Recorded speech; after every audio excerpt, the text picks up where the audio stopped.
Shalom. Hari ini kita akan belajar dengan tema keilahian daripada Yesus Kristus. Maka ketika kita berbicara tentang keilahian dari Yesus Kristus, maka kita sedang mengatakan dan mempelajari apa yang dikatakan oleh Rasul Paulus dalam suratnya kepada jemaat di Efesus, bahwa kita sedang berusaha untuk memahami rahasia dan misteri Allah yang ada di dalam Allah itu. Berbicara tentang keilahian Yesus, mengapa kita bisa mengatakan bahwa Yesus itu adalah yang ilahi?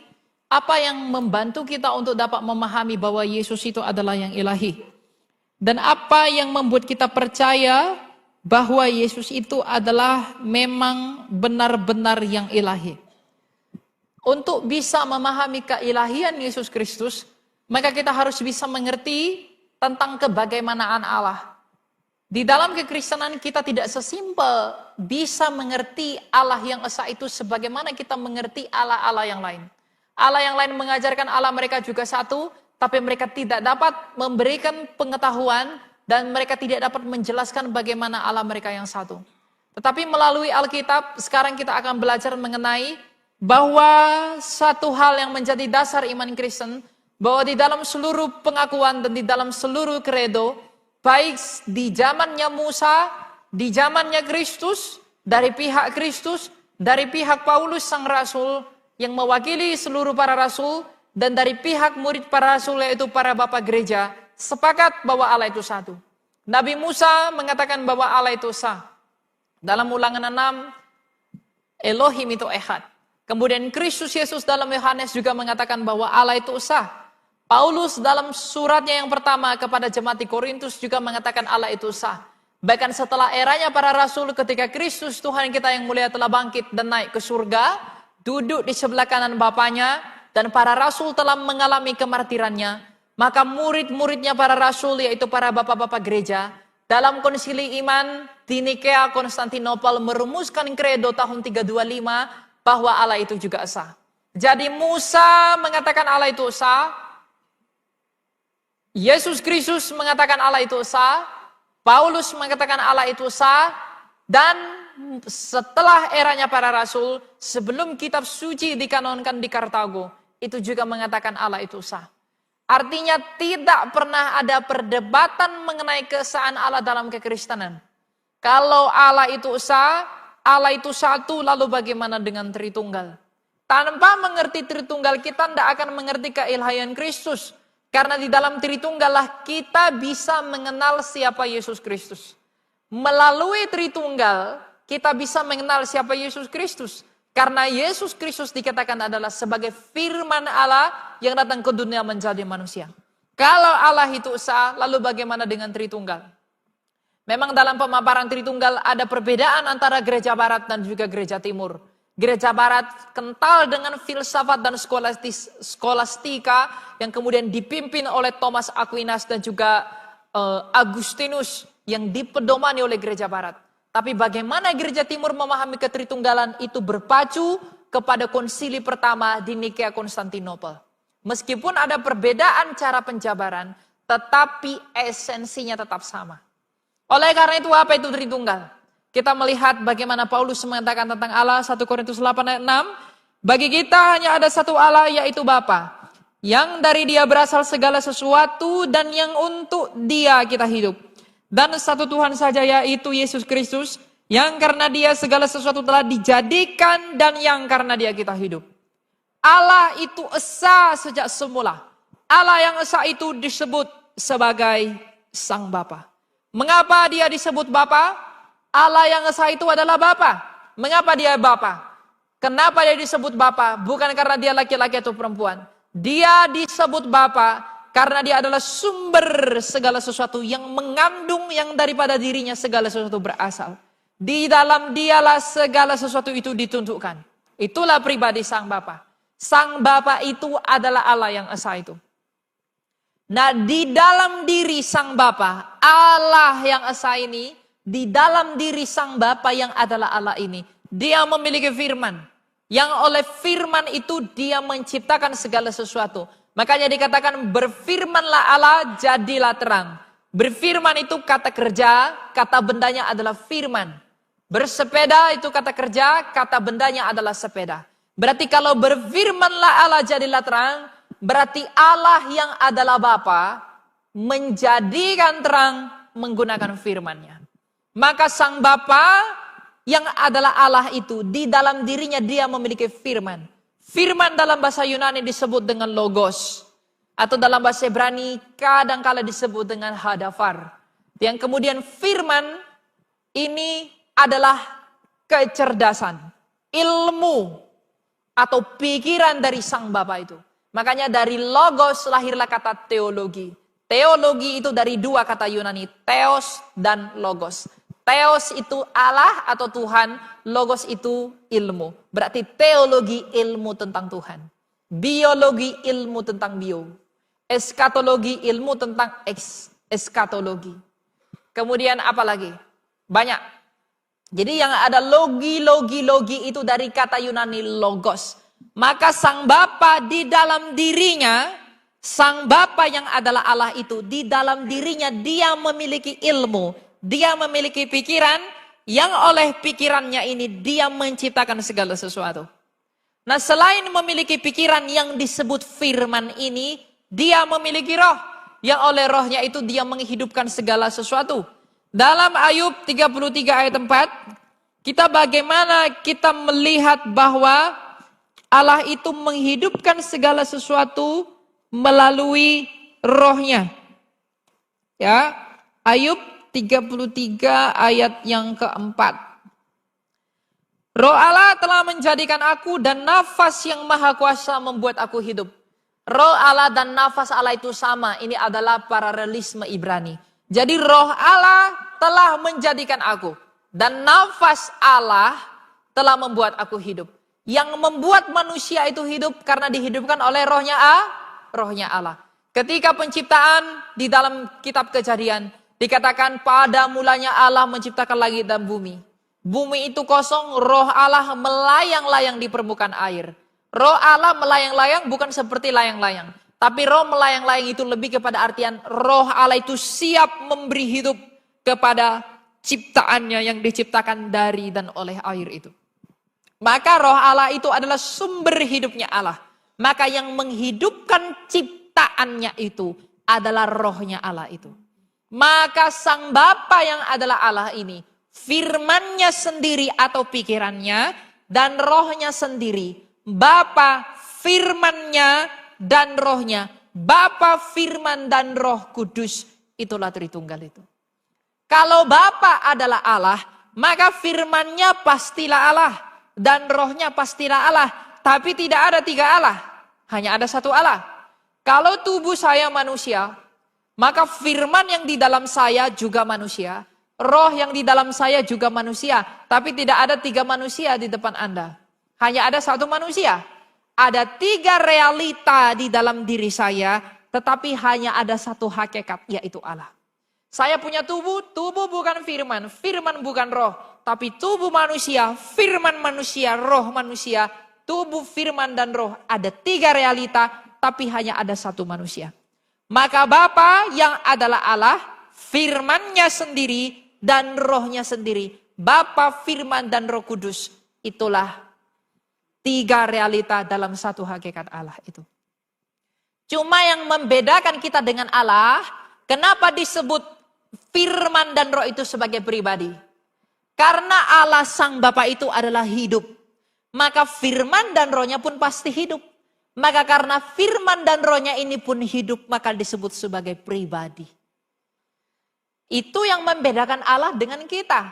Firman dan roh saya tidak bisa hidup pada dirinya sendiri, itu nggak bisa.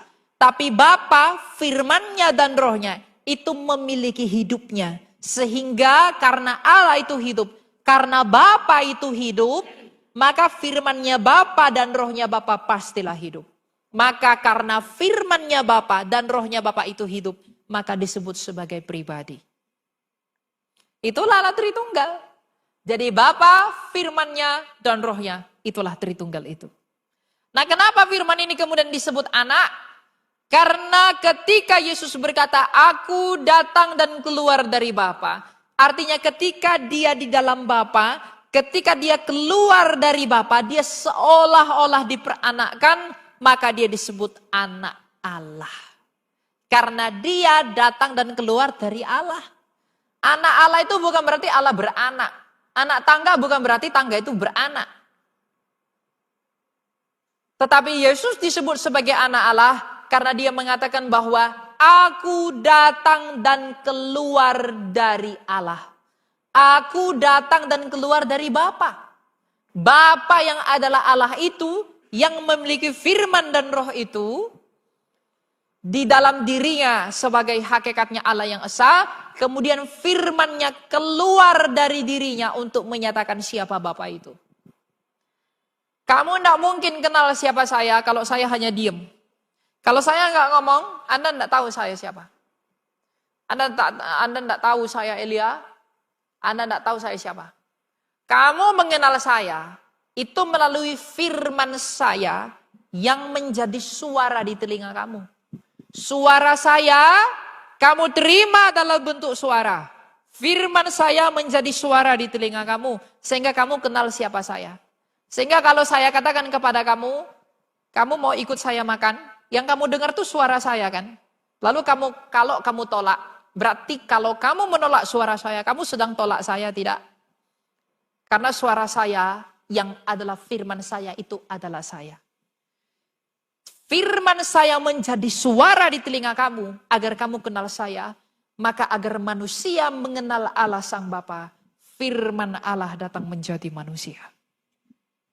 Nah, ketika firman Allah menjadi manusia, firman itu telah menjadi manusia dan diam tinggal di antara kita. Siapa itu? Itulah Yesus Kristus. Jadi Yesus itu bukan Allah Bapa. Yesus itu juga bukan Roh Kudus. Yesus adalah firman Allah yang diam di dalam Allah, yang keluar dari Allah Sang Bapa menjadi manusia untuk menyatakan karya Allah itu. Jadi Yesus adalah firman yang keluar daripada Bapa untuk menyatakan kerajaan Bapa. Makanya dalam Yohanes 14 Yesus berkata, akulah jalan dan kebenaran dan hidup.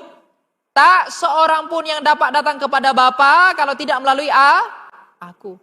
Karena kamu gak mungkin mengenal siapa Bapa itu tanpa aku.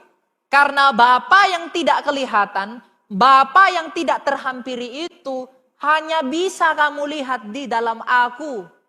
Bapa yang tidak pernah kamu dengar, Bapa yang gak pernah kamu lihat itu hanya bisa kamu kenal di dalam aku yang adalah firman-Nya yang menjadi manusia.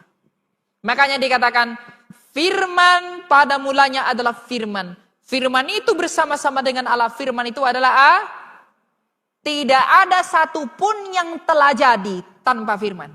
Yohanes 1 ayatnya yang ke-3 dan ke-4. Segala sesuatu dijadikan melalui firman. Dan tanpa firman tidak ada suatu pun yang telah jadi dari segala yang telah dijadikan.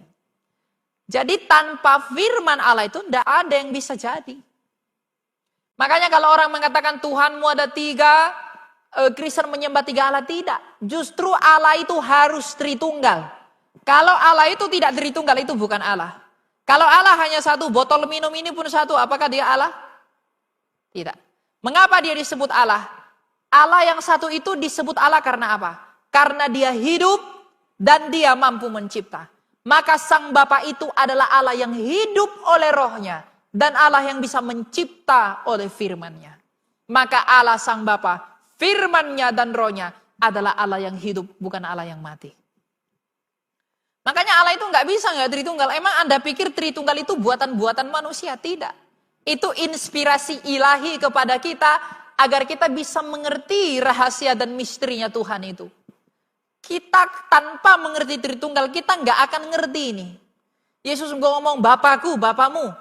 Aku kembali kepada Bapakku. Kalau kita tidak mengerti apa yang dimaksud oleh Kristus, siapa yang disebut sebagai Bapa, dia sebagai apa, ini bakal rusak.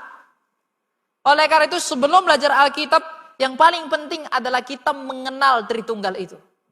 Bahwa Allah Sang Bapa, firman-Nya yaitu Yesus Kristus, dan rohnya yaitu Roh Kudus adalah Allah yang esa itu.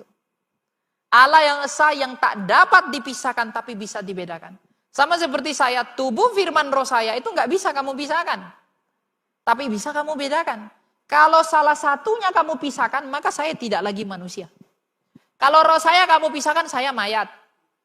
Kalau tubuh saya kamu pisahkan, saya Casper. Kalau jiwa saya kamu pisahkan, saya orang gila. Tetapi 3 realita dalam saya, tubuh, firman, roh saya, tidak bisa kamu pisah. Harus satu di dalam hakikat saya sebagai manusia. Maka Bapa, firman-Nya yaitu Yesus, dan rohnya Roh Kudus. Itu tidak bisa dipisahkan. Bisa dibedakan, tapi tidak dapat dipisahkan. Jadi apakah dengan demikian kita sembah 3 Tuhan? Tidak. Apakah kita memiliki 3 Allah? Tidak. Orang yang ngomong kita punya 3 Allah adalah orang yang tidak mengerti penjelasan tentang ketritunggalan Allah. Mereka terburu-buru menuduh tanpa mengerti. Lalu ada orang dengan dijelaskan seperti ini, mereka bilang bahwa Allahmu tidak masuk akal. Ya tidak masuk di akalmu. Bukan tidak masuk di akal kami. Karena memang Allah itu tidak masuk akal. Mungkin masuk akal enggak? Allah yang di atas akal bisa dipahami oleh akal manusia. Masuk akal enggak? Nah, orang lain bilang, Tuhanmu tidak masuk akal. Lebih masuk akal mana? Kamu, pikiran kita yang cuma sedikit ini, masuk akal nggak pikiran kita yang sedikit ini bisa memahami dia yang di luar akal? Enggak. Berarti yang enggak masuk akal kita atau dia? Dia kan? Tetapi karena Tritunggal ini berbicara tentang penyataan daripada Allah itu, maka kita bisa mengerti apa yang dilakukan di dalam karya Allah di sepanjang seluruh perjanjian. Baik dalam perjanjian lama maupun dalam perjanjian baru. Nah, sekarang kita bicara tentang Yesus. Siapakah Yesus itu? Yesus itu adalah firman-Nya Allah yang keluar dari Allah Bapa menjadi manusia. Yesus itu adalah nama inkarnasi. Ingat, Allah kita itu tidak punya nama. Makanya ketika Musa bertanya kepada dia, Mahshmo, siapakah namamu yang akan kuperkenalkan kepada bangsa Israel? Tuhan bilang apa? Ehye asher ehye. I am who I am. Dia nggak bilang aku si Ono, aku si Tono, aku si Rani. Dia nggak bilang. Dia bilang akulah aku. Karena dalam budaya orang Yahudi, nama dari manusia itu mendeskripsikan pribadi orang itu. Nah, ketika Tuhan mengatakan I am who I am, akulah aku, dia sedang mengatakan tidak ada nama yang bisa menjelaskan aku itu siapa. Akulah aku. Akulah apa adanya. Akulah aku. I am who I am. Makanya ehye asher ehye kemudian disingkat oleh orang Yahudi, maka disebut dengan Yahweh tetragrammaton itu. Jadi Allah kita tidak punya nama, tetapi ketika firman Allah menjadi manusia, yaitu Yesus, Yesus itu berasal dari 2 kata Ibrani, gabungan Yod, He, Vav, He, Yahweh, plus Yasha. Seperti kata Yesaya itu dari kata Yasha, artinya keselamatan. Jadi arti nama Yesus adalah Yahweh adalah keselamatan. Di dalam dialah Allah itu melakukan keselamatan. Makanya ketika firman Allah Sang Bapa menjadi manusia, maka lahirlah pribadi bernama Yesus yang disebut Kristus dari Nazaret. Maka di dalam Yesus inilah keselamatan yang daripada Allah itu dilakukan. Nah, ketika Yesus menjadi manusia, apakah dia Allah? Loh, udah jadi manusia, kenapa dia tetap Allah? Hah?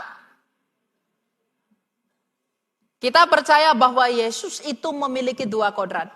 Dia memiliki kodrat ilahi dan dia memiliki kodrat manusia. Ketika firman Allah jadi manusia, di dalam dirinya yang adalah firman Allah jadi manusia, di dalam satu pribadinya ada 2 kodrat yang tidak tercampur baur, tapi teratur di dalam. Kalau iman sebelah percaya firman Allah jadi buku, maka mereka sebut dengan kitab suci. Berarti ketika kitab suci itu saya bakar, yang terbakar itu kertasnya atau firman Allah? Kertas. Firman Allah bisa terbakar enggak? Enggak. Maka ketika firman Allah jadi manusia, ketika dia mati, keilahian bisa mati enggak? Berarti yang mati adalah Berarti kalau mereka percaya firman Allah jadi buku, mengapa kita tidak bisa percaya firman Allah jadi manusia? Mau firman Allah jadi kedondong pun apa salahnya? Tapi tujuannya untuk apa? Jadi Yesus itu adalah firman Allah yang adalah Allah yang menjadi manusia. Di dalam dialah kita bisa melihat Allah. Di dalam dialah kita bisa mengenal Allah. Di dalam dialah kita bisa tahu siapa Allah itu. Karena dia adalah firman Allah yang tak kelihatan itu. Yang datang ke dunia untuk memperkenalkan siapa Allah itu.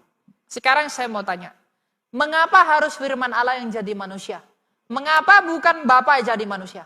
Mengapa bukan Roh Kudus jadi manusia? Ada bisa jawab? Mengapa firman Allah yang jadi manusia? Mengapa bukan Bapa yang jadi manusia?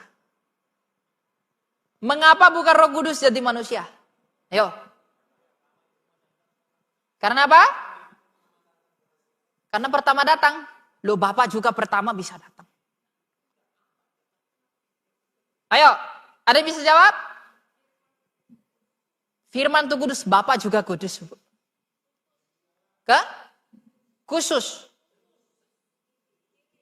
Dikirim, diutus. Ya, Roh Kudus juga diutus oleh Bapa.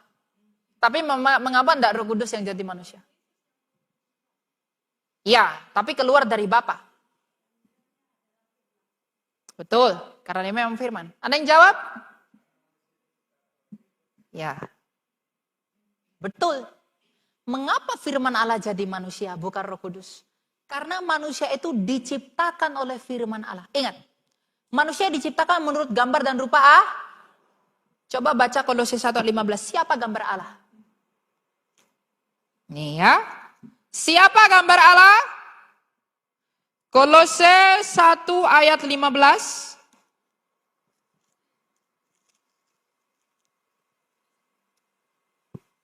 Dialah gambar Allah yang tidak kelihatan, yang sulung, lebih utama dari segala yang diciptakan.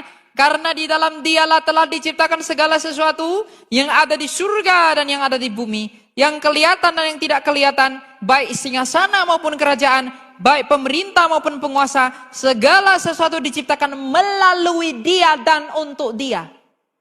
Berarti manusia ini diciptakan oleh Allah Bapa melalui berarti kita ini diciptakan oleh firman Allah, bukan?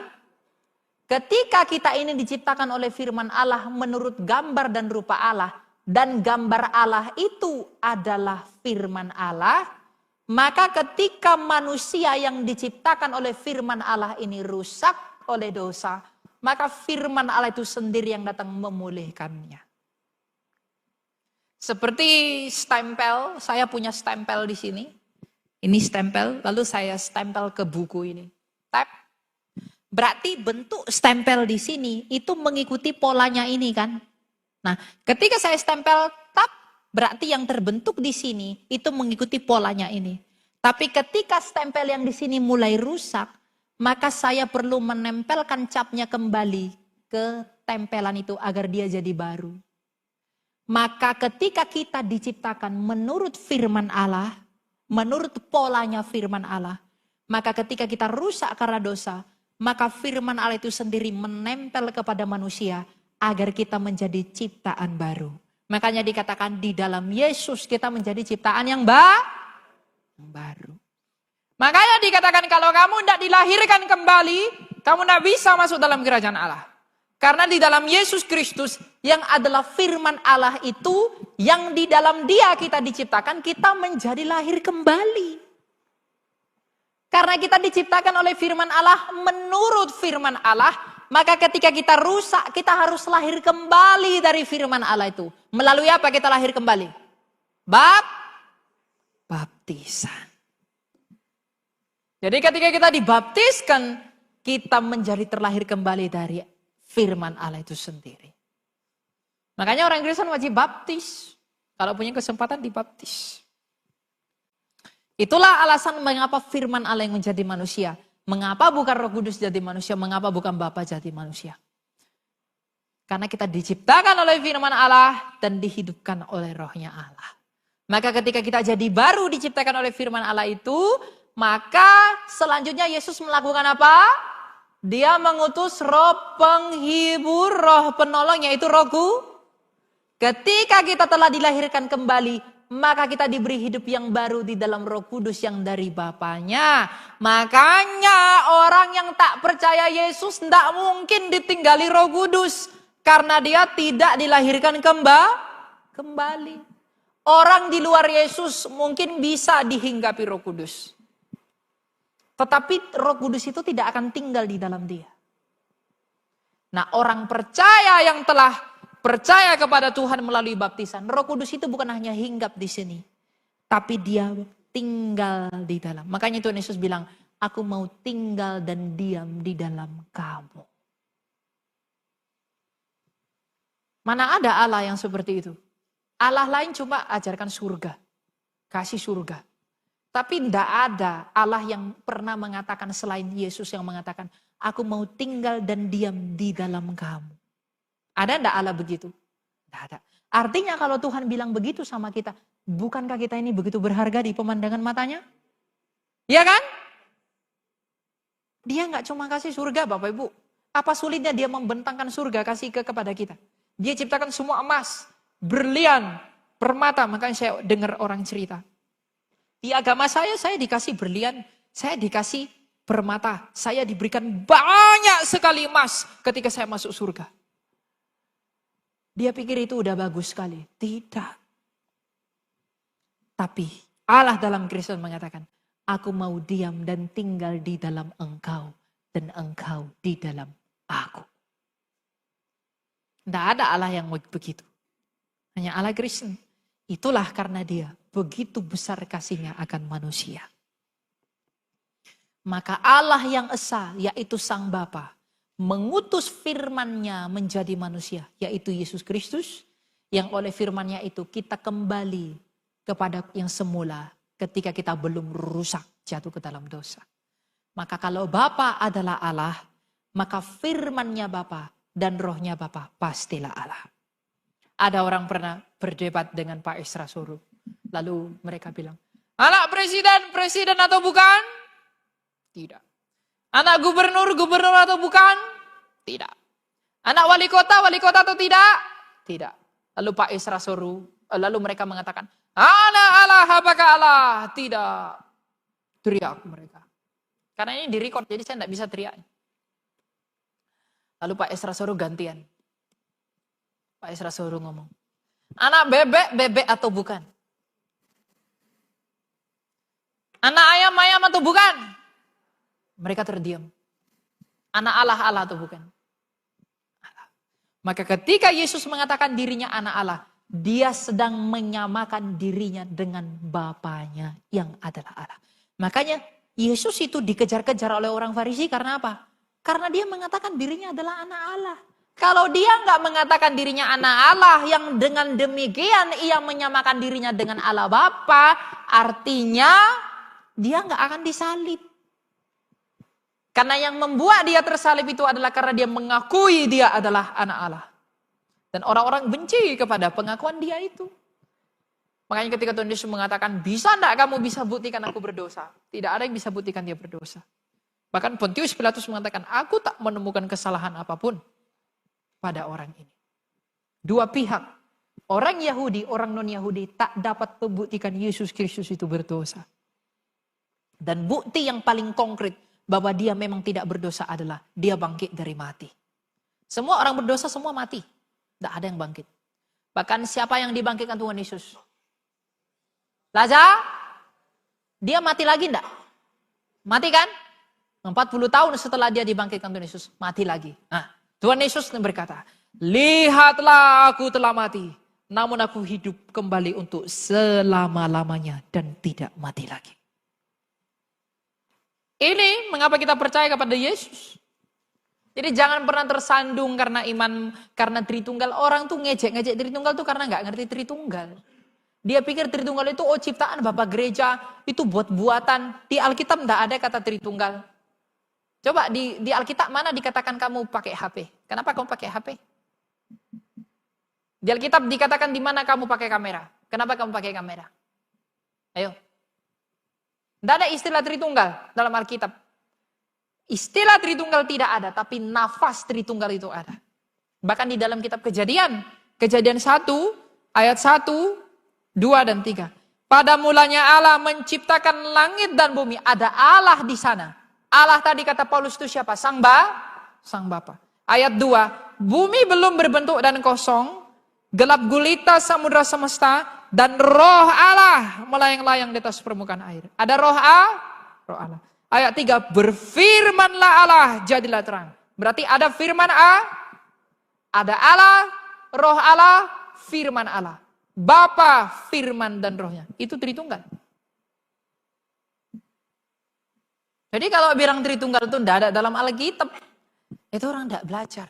Tidak ngerti. Sampai di sini Anda mengerti tentang Tritunggal? Paham? Hanya kau yang Tuhan yang tahu. Benar-benar paham atau pura-pura paham? Saya tidak tahu. Tapi saya harap Anda mengerti. Karena kalau tidak mengerti Tritunggal, kita akan kebingungan baca Alkitab ini. Kita nggak akan tahu cara bacanya bagaimana. Yesus berkata, ya Bapa, bukan kehendakku tapi kehendakmu. Kalau Yesus itu adalah Bapa itu sendiri, dia kemudian Roh Kudus. Ada pemahaman sesat, namanya modalisme yang dikutuk oleh gereja. Dan Sabellianisme dari bidat Sabellius. Dia mengatakan, Bapa itulah Roh Kudus, Bapa itulah Yesus, Bapa itulah ya Bapa. Yesus adalah Bapa, Yesus adalah Roh Kudus. Maka ketika Yesus berdoa, ya Bapa, dia sedang berdoa ke dirinya sendiri. Jadi ketika dia di surga, dia Bapa, datang ke bumi jadi manusia. Ketika naik ke surga, melebur jadi Roh Kudus. Itu paham yang sesat. Karena kalau dia melebur-melebur, kenapa bisa Bapa dan Yesus berbicara? Inilah anak yang kukasihi, kepadanya lah aku berkenan. Kalau dia melebur-melebur emang bisa. Tidak kan? Ada banyak pemahaman Tritunggal yang salah. Tetapi kita puji Tuhan ditolong oleh Roh Kudus. Melalui gerejanya, melalui kitab suci yang paling penting. Kita diajarkan untuk dapat mengerti Tritunggal. Sehingga pada hari ini kita menerima warisan iman. Bahwa Allah kekristenan adalah Allah yang hidup. Yaitu Bapa yang menyelamatkan dunia melalui firman-Nya. Dan menghidupkannya kembali melalui Roh-Nya yang kudus. Jadi Bapa, firman-Nya yang adalah Yesus Kristus dan Roh-Nya yang adalah Roh Kudus, itulah Allah Tritunggal itu. Dengan demikian kita bebas dari tuduhan kita punya 3 Allah, kita punya banyak Allah, kita dikatakan politeisme. Enggak. Kita enggak pernah menyembah 3 Allah. Kita hanya menyembah 1 Allah, tapi Allah yang hidup yaitu Allah Bapa yang mencipta oleh firman-Nya dan menghidupkan oleh Roh-Nya yang kudus. Sehingga dengan demikian Bapa, firman-Nya yaitu Yesus Kristus dan Roh-Nya yaitu Roh Kudus, itulah Tritunggal. Maka kalau Bapa adalah Allah dan yang ilahi, maka firman-Nya yaitu Yesus Kristus pastilah Allah dan yang ilahi, dan Roh-Nya yang adalah Roh Kudus pastilah Allah dan yang ilahi. Sama seperti saya, kalau tubuh saya adalah manusia dan yang fana, kalau tubuh saya adalah manusia yang bisa sakit, maka jiwa saya pun bisa sakit. Dan roh saya dan pikiran saya pun bisa sakit. Kalau tubuh saya manusia, firman saya manusia, roh saya juga pasti manusia. Tidak mungkin tubuh saya manusia, di dalam diri saya ada biawak, tidak mungkin. Tubuh saya manusia, di dalam saya ada roh ular, itu tidak mungkin. Tubuh saya manusia, maka pikiran saya pun pikiran manusia, firman manusia. Dan roh saya juga adalah roh manusia. Tapi tidak ada 3 manusianya, ada 1 Makanya disebutkan dalam pengakuan sebelum kepada pengertian pribadi. Seperti yang dikatakan oleh Tertullianus. Lebih tepat digunakan 3 hipostasis, 1 ousia. 3 realita konkret di dalam 1 hakikat. Bapa, firman-Nya dan rohnya ada 3 realita. Tapi hanya ada 1 hakikat ilahi. Dengan demikian, kita hanya menyembah 1 Allah. Tidak menyembah 3 Allah. Demikian, sejauh ini teman-teman, kalau nanti ada yang mau ditanyakan silakan, saya kembalikan. Thank you. Saya berikan kesempatan untuk 5 penanya untuk malam ini. 5 aja deh. Tapi pertanyaannya harus yang berhubungan dengan tema kita. Ya, tolong dari petugas untuk angkat tangan yang tinggi. 1, wah ibu yang di depan. 2, Yang di belakang, siapa lagi? Angkat tangan dulu, 5. Nggak ada nggak apa-apa, jangan paksain 5. 2 juga nggak apa-apa. Bu Mas, 3. Udah ya? 4, Bu Eli, siapa lagi? Udah? Itu banyak kan ibu-ibu ini. Oh, baru bapaknya angkat tangan loh nih. Udah 5 ya. 1, 2, 3, 4, 5. Dari ibu paling depan dulu. Tapi yang berhubungan dengan tema ya. Kalau yang enggak, jangan gitu. Oke, silakan. Deketin mic-nya. Apakah penciptaan itu masih ada sampai saat ini? Oke, apakah penciptaan itu masih ada sampai saat ini? Lebih spesifik? Enggak, itu aja pertanyaannya. Karena pencipta itu kan adalah firman. Jadi Yesus. Yesus sudah mati dan naik. Apakah yang ada sekarang ini disebut juga ciptaan? Seperti orang yang lahir, itu ciptaan? Oke, tampung dulu ya. Lanjut yang belakang. Belakangnya Cecep. Oh, si engkau. Apakah mereka semua disebut pribadi? Apa? Apakah mereka bertiga disebut pribadi? Allah Bapa, Tuhan Yesus, dan Allah Roh Kudus. Apakah mereka 3 itu disebut pribadi? Oke. Berikutnya, Mas. Tapi ibu sih, ibu Mas. Masti, sebelah. Mastina. Ini juga ada di Batak ini. Silakan. Yang mau saya tanyakan, tadi kan Kak Eli bilang kalau kita mau percaya dengan kita Kristen itu dibaptis ya. Nah, kalau kita kan sebagai Kristen dari kecil kan udah dibaptis. Nah, terus untuk mengakui kita sebagai Kristen yang benar-benar Kristen, itu kan CD, ya kan? Nah, apakah itu juga bisa kan nggak perlu baptis lagi kalau udah CD gitu. Nah itu apa perbedaan? Iya, CDA. Jadi maksudnya apa perbedaannya? Kan kalau waktu masih kecil kan baptis kan kita nggak tahu apa-apa, gitu. Jadi kan pengukuhannya kan dibaptis itu tadi. Di CD gitu.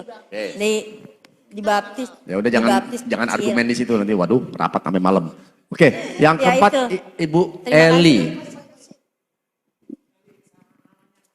Ya, ini Eli. Iya, nama kita sama tapi nggak ada A-nya. Kan tadi katanya nama sama. Jadi kalau tadi kita bilang Bapa, Firman itu Roh Kudus, Firman itu adalah Yesus Kristus yang ada di dalam Roh, Roh itu adalah Roh Kudus. Nah sekarang yang saya tanyakan, apa sih peran Roh Kudusnya dalam mengungkapkan keilahian Kristus itu tersendiri?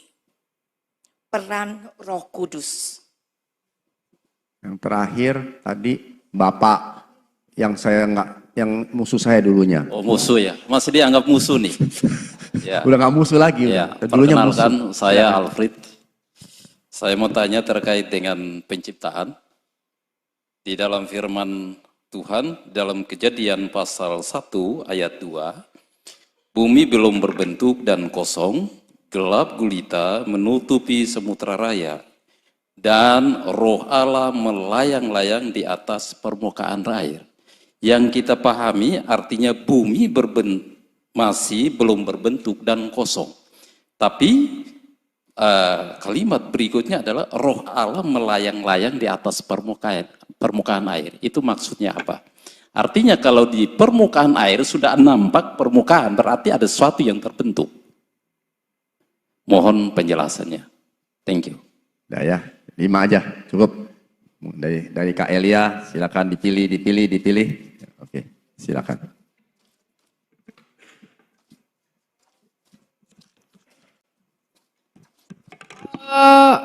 Saya yang pertama ya, saya mau jawab tentang apakah ada penciptaan saat ini? Tidak. Penciptaan itu sudah selesai. Dalam Ibrani 1 dikatakan setelah genap waktunya, misi daripada, jadi kita perlu mengetahui bahwa manusia itu tidak pernah dicipta untuk bumi. Bumi dan segala sesuatu itu diciptakan untuk manusia.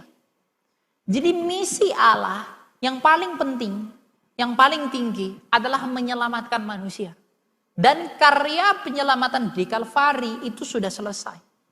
Yang dengan demikian ketika Kristus datang ke dunia ini dan kemudian memberi keselamatan bagi manusia, itu sudah puncaknya kembali. Maka kita nanti menunggu penciptaan kembali.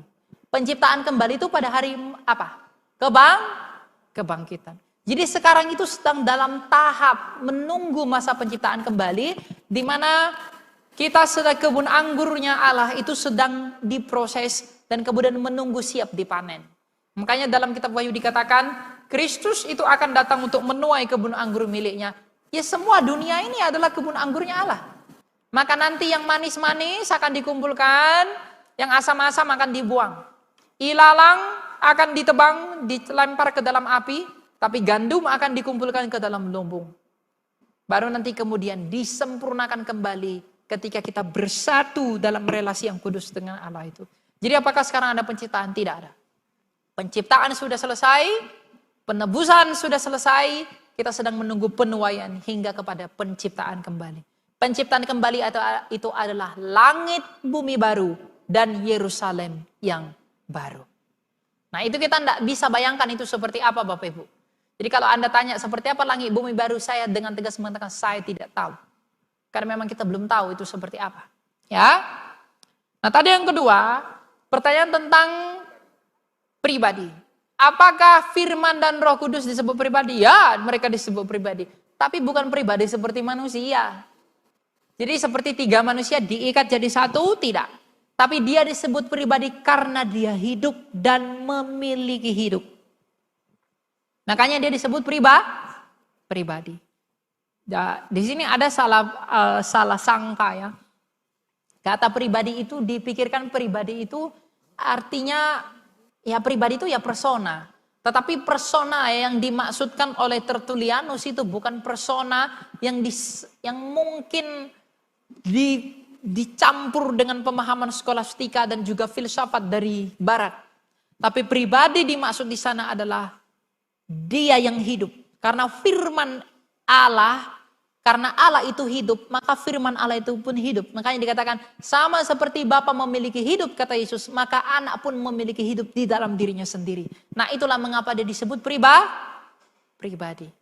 Jadi dia disebut pribadi, Bapa, Firman, Roh Kudus disebut masing-masing pribadi karena dia hidup. Tapi pribadinya ada tiga pribadi, tiga hipostasis, tetapi di dalam satu hidup. Menurut Anda hidupnya Allah dengan hidup Yesus beda atau sama? Ayo, beda atau sama? Sama. Kenapa sama? Karena memiliki satu roh. Roh Yesus juga disebut rohnya Kristus, rohnya Kristus juga disebut rohnya Allah. Maka Yesus dan Bapa itu memiliki satu hidup. Yaitu hidup yang ada di dalam Roh Kudus. Ya, dan Roh Kudus inilah yang menyelami semua apa yang ada di dalam diri Allah ini. Nanti untuk menjawab pertanyaan berikutnya saya akan jelaskan tentang Roh Kudus. Tadi yang ketiga pertanyaan tentang apa? Tentang baptisan.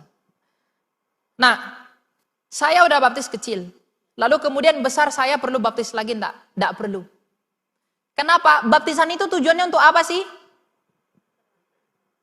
Ayo, baptisan itu tujuannya yang paling penting itu untuk apa? Yang ngomong pertobatan siapa? Yuk. Loh, yang lain ini apa? Baptisan itu tujuannya paling penting untuk apa? Pembaptisan itu tujuannya memang pertobatan. Tetapi yang paling penting dari tujuan baptisan itu adalah kelahiran kembali. Makanya anak-anak pun dibaptiskan. Nanti setelah besar dia mengaku dari dirinya. Kemudian dia memperoleh pengampunan dosa. Jadi boleh dibaptis dari kecil. Kemudian nanti besar dia memperoleh apa? Ya, oke. Nah, lalu yang berikutnya tadi tentang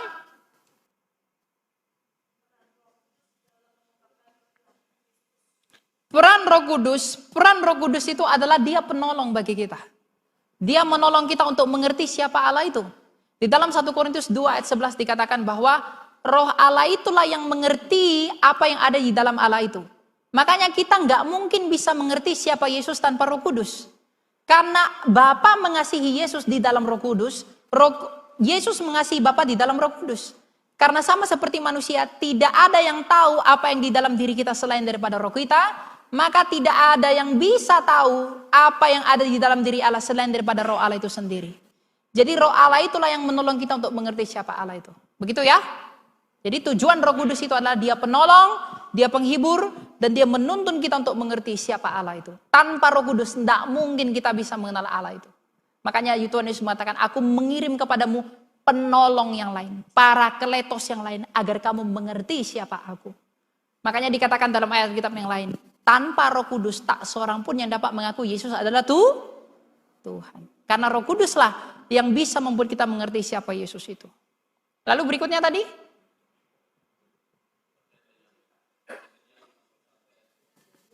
arti menanyakan apa?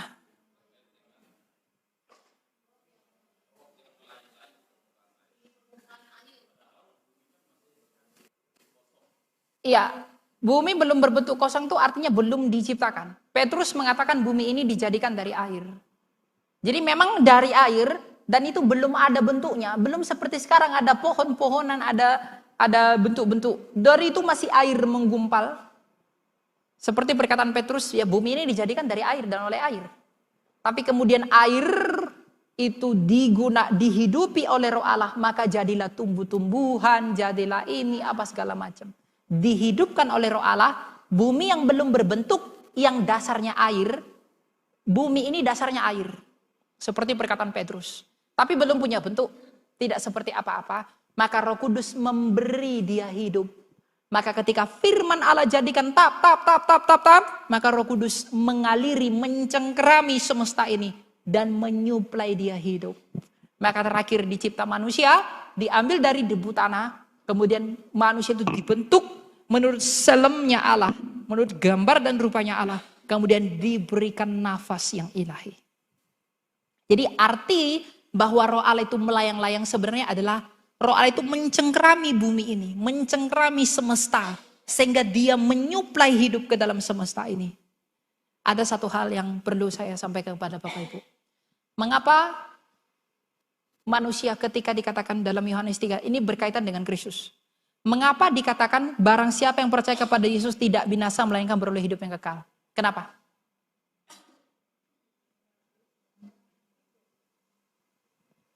Kenapa tiba-tiba di perjanjian baru barang siapa yang percaya kepada Yesus diberi hidup yang kekal?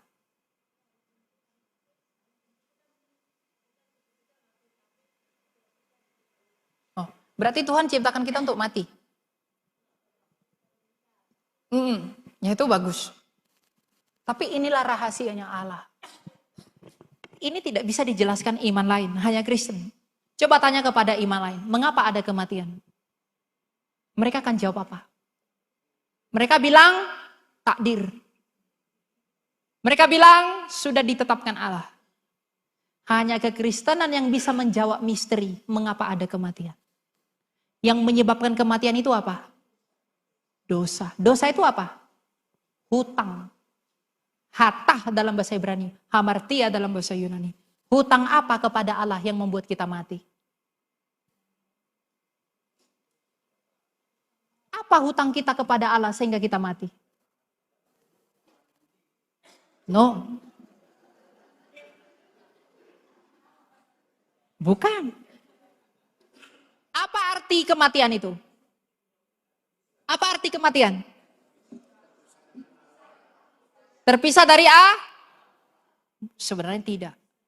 Arti kematian adalah berpisah dari hidup. Sama seperti gelap adalah ketiadaan terang, dingin adalah ketiadaan panas, maka kematian adalah ketiadaan hidup. Siapakah hidup itu? Yesus sendiri. Maka ketika dikatakan kamu mati, artinya kematian itu adalah perpisahan dari Allah. Kenapa manusia mati? Karena kita memiliki hutang. Hutang apa? Kita gagal mengasihi Allah dengan memakan buah pohon pengetahuan itu. Ketika kita gagal mengasihi Allah dengan memakan buah pohon pengetahuan itu, maka kita bercerai, berpisah dari Allah sang hidup. Maka ketika kita berpisah dari Allah sang hidup, kita itu mengalami kematian. Apa yang dilakukan Yesus agar kita kembali kepada hidup itu? Ingat, manusia itu diciptakan, dihidupkan oleh roh Allah yang kekal. Maka manusia itu sejak semula dicipta untuk hidup yang kekal. Tapi hidup yang kekal itu rusak oleh karena kegagalan kita mengasihi Allah dengan memakan buah pohon pengetahuan melalui ketidaktaatan nenek moyang kita. Maka apa yang dilakukan Yesus agar kita kembali kepada hidup kekal? Kalau hidup yang kekal itu dirusak oleh karena kegagalan Adam mengasihi Allah. Maka hidup yang kekal itu dipersatukan kembali melalui keberhasilan Yesus Kristus mengasihi Bapaknya sampai taat di Kalvari. Makanya dikatakan oleh ketidaktaatan Adam kita mati. Tapi oleh karena ketaatan Kristus kita kembali rekonsiliasi. Makanya dikatakan barang siapa yang percaya kepadaku, ia akan memperoleh hidup yang kekal. Karena apa? Hutang kita mengasihi Allah membuat kita berpisah dari Allah. Tapi Yesus melunasi hutang itu melalui ketaatannya, kasihnya yang sempurna kepada Bapaknya. Dengan demikian melalui salib itu dia memakukan surat hutang dosa kita.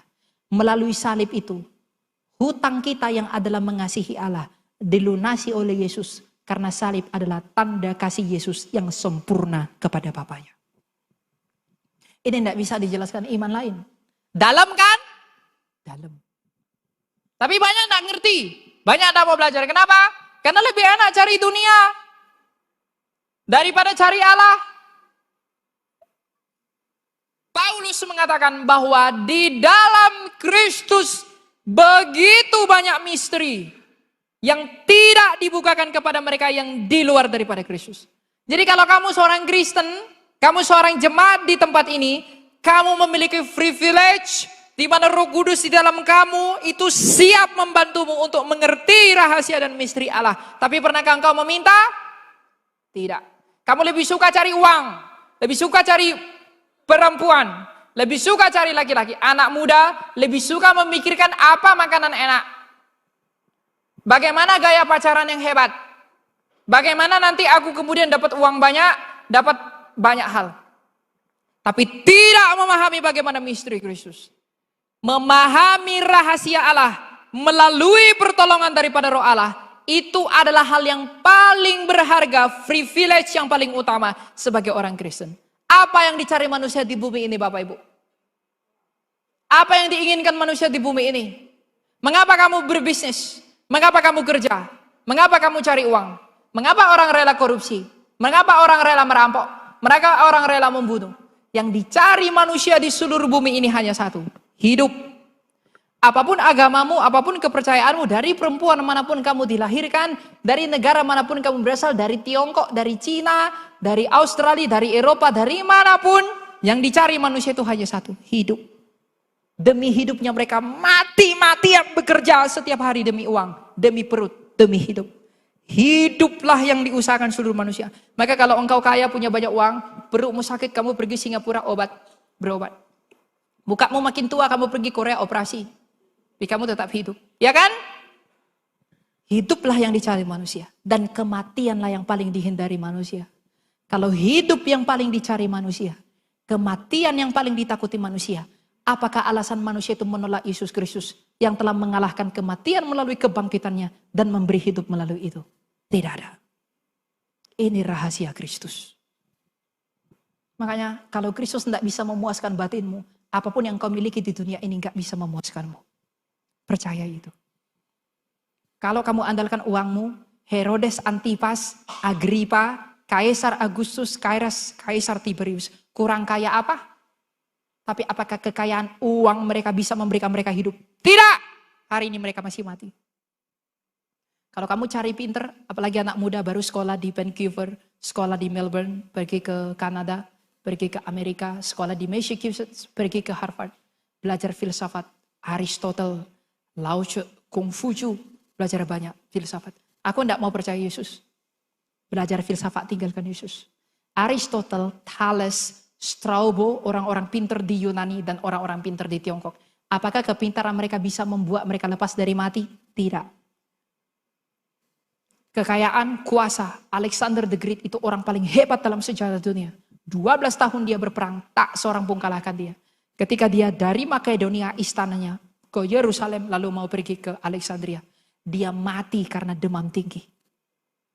Dia yang begitu kuat, begitu dihormati, kalah kepada demam tinggi. Waktu itu belum ada Panadol, belum ada paracetamol. Dia mati kepada demam tinggi.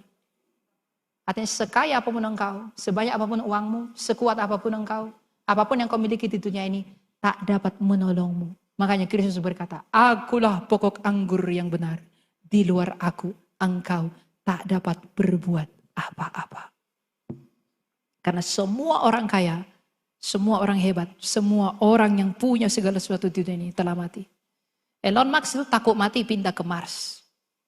Orang-orang kaya di Amerika Serikat, pemilik Oracle, pemilik Meta dan lain sebagainya, membentuk suatu konglomerasi untuk berinvestasi kepada perusahaan farmasi, menemukan bioteknologi, biologi, agar manusia itu tidak mati-mati. Xi Jinping ketemu dengan Vladimir Putin di Tiongkok. Berbicara, menemukan apa? Bagaimana kita memperpanjang usia orang agar tidak mati-mati. Mereka semua tidak mau mati. Mereka lupa ada pribadi yang bernama Yesus Kristus yang telah mengalahkan, menginjak kematian itu. Kenapa? Mereka buta dengan dunia ini. Inilah rahasia Kristus. Kalau kamu tidak mengerti ini, sayang sekali jadi Kristen. Ini rahasia Kristus. Nggak mungkin kita mengerti ini tanpa pertolongan daripada Roh Allah yang menolong kita untuk mengerti apa yang sedang Allah lakukan dalam hidup kita. Makanya kalau kamu minder, kamu melihat orang lain lebih hebat daripada engkau, ingatlah selalu akan Tuhanmu. Karena bagaimanapun hanya Dialah pokok anggur yang bisa memberikan engkau air daripada hidup. Sebab orang-orang besar bukanlah pokok anggur. Mereka mungkin pokok kelihatan seperti anggur, tetapi dari semua duri. Ini privilege kita Bapak Ibu. Karena tadi berkaitannya dengan penciptaan. Karena di dalam penciptaan, dari Kejadian 1 ayat 1 sampai 3, itu misteri yang begitu banyak sekali artinya. Dari Kejadian 1 ayat 1, ayat 2 ke ayat 3, itu pembahasannya panjang. Mungkin kita pada Bereshit, para Elohim, Meta, Shama, Yinvet, Haret, so, pada mulai Allah menciptakan, ya udah sekilas begitu aja. Tapi kalau kita dalami kata per kata, kata bara yang digunakan Musa, bukan kata Ibrani lain. Itu kaya sekali akan makna. Inilah rahasia Kristus. Dari penciptaan, penebusan, penciptaan kembali, rekonsiliasi dengan Allah. Nah, dengan mendengar semua ini, kamu masih mau tinggalkan dia? Mau? Anak muda masih mau tinggalkan dia? Demi perempuan cantik kau tinggalkan dia. Perempuan cantik itu akan mati membusuk seperti engkau akan mati.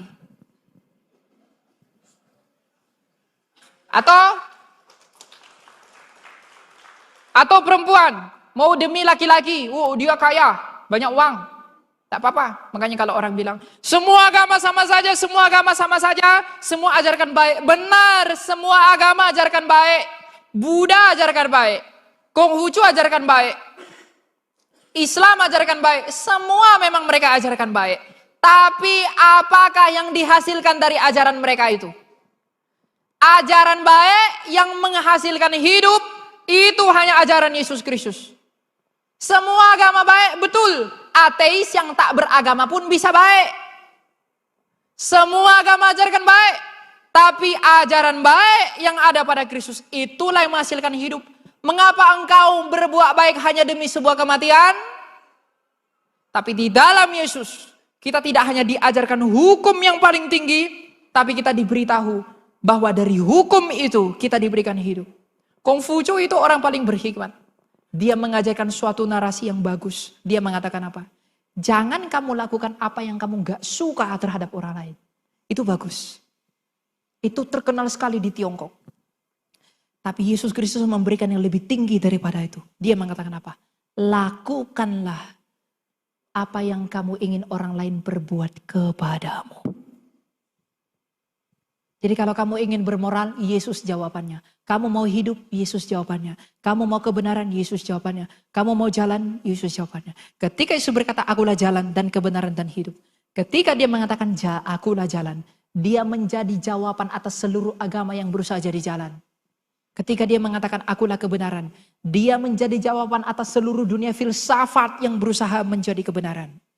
Ketika dia mengatakan akulah hidup, dia menjadi jawaban untuk seluruh manusia yang sedang berjuang demi hidupnya. Dengan demikian, Yesus Kristus itulah jawaban hidup manusia. Kalau kamu masih tolak Yesus atau tinggalkan mau main-main dengan dia setelah mendengarkan ini, saya tidak tahu berapa banyak roh-roh hantu dalam dirimu. Saya tidak tahu. Yang mungkin menutupi, membuat kita buta. Mutlak kan? Iya. Makanya saya bersuka cita ketika saya menemukan orang-orang yang menjadi pengikut Yesus. Karena dia mendapat kemurahan hati Tuhan.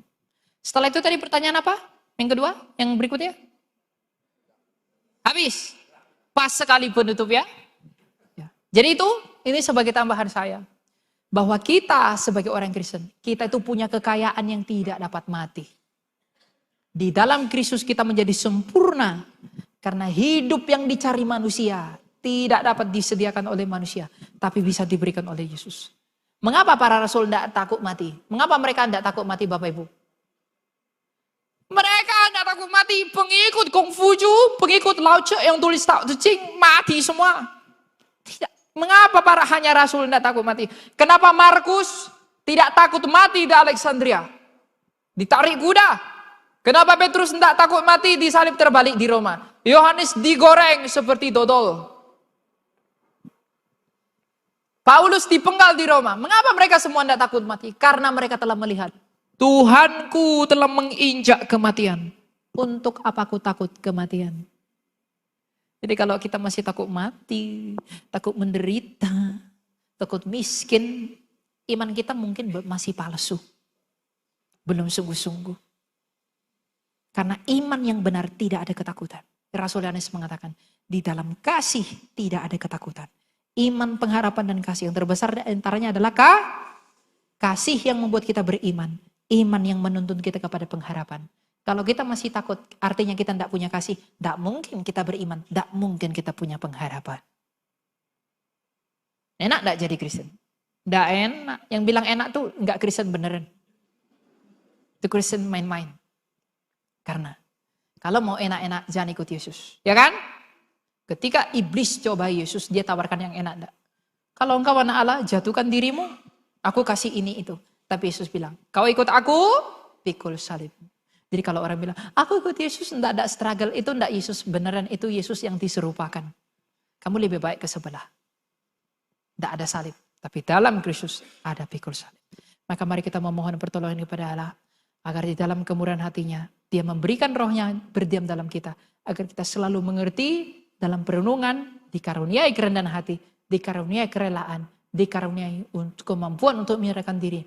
Bahwa hanya Kristuslah yang dapat menolong kita hingga pada hari selesainya pertandingan kita. Agar ketika dia datang, dia memperhitungkan kita sebagai kawanan dombanya. Dia tidak mengatakan celakalah engkau, tapi dia mengatakan berbahagialah engkau.